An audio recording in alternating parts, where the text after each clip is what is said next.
शत% सच्चाई बताने आया हूं मैं आज। केसीआर को सपोर्ट की जरूरत थी।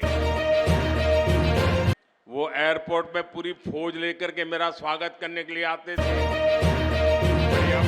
मैं आज पहली बार एक रहस्य खोलने जा रहा हूं। खोल दूं? सच बता दूं? बता दूं?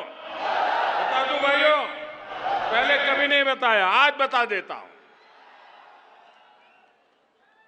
और मेरे पत्रकार मित्रों से भी कहता हूं, जांच करवा लेना। 100% सच्चाई बताने आया हूं मैं आज।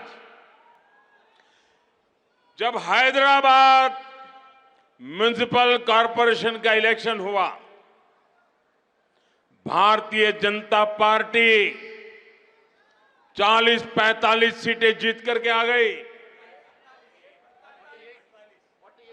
48।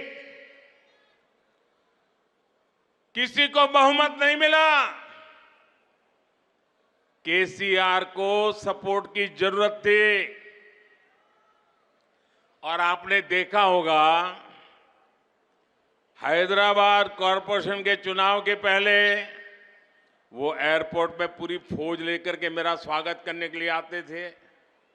बढ़िया बढ़िया माला पहनाते थे, बहुत सम्मान करते थे। याद है ना? फिर क्या हुआ भाई? अचानक बंद हो गए। अचानक इतना गुस्सा क्यों निकल रहा है? इसका कारण यह है कि हैदराबाद के चुनाव के बाद, ये भी तारीख चेक कर ले मीडिया वाले, वो दिल्ली मुझे मिलने आए, बहुत बढ़िया मुझे शाल उड़ाई, बहुत मुझे आदर किया और इतना प्यार दिखाया, इतना प्यार दिखाया, ये केसीआर के कैरेक्टर में ही नहीं है। और फिर मुझे कहने लगे कि आपके नेतृत्व में देश प्रगति कर रहा है, हम भी एनडीए का हिस्सा बनना चाहते हैं, आप हमें एनडीए में शामिल कर दीजिए। मैंने कहा आगे क्या?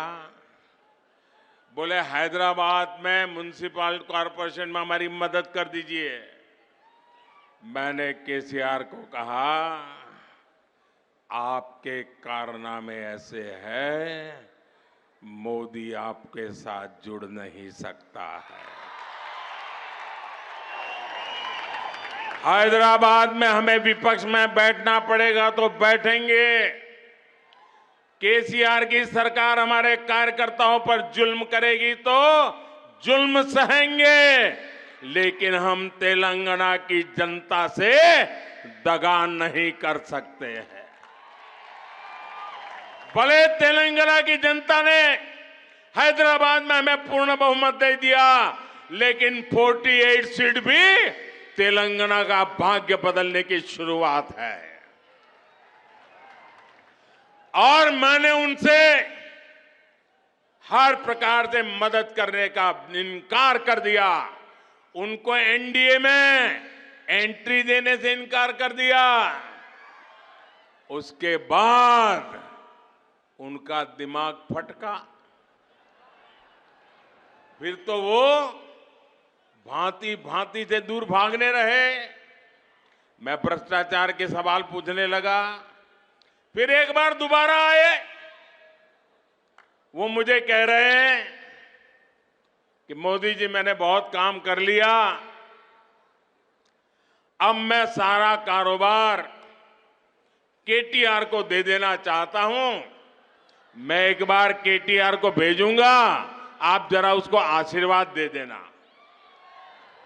ये उन्होंने मुझे कहा।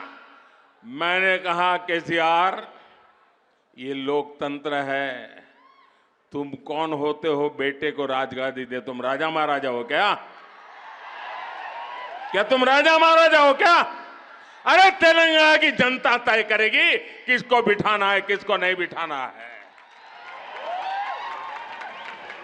बस वो दिन आखिरी था। उसके बाद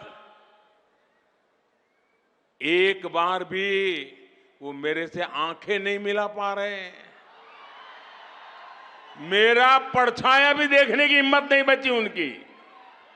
आप देखा, अभी मैं सरकारी कार्यक्रम करके आया, कोई भ्रष्टाचारी मेरे बगल में बैठ करके मेरा ताप सहन नहीं कर सकता है, इसलिए भाग रहे हैं।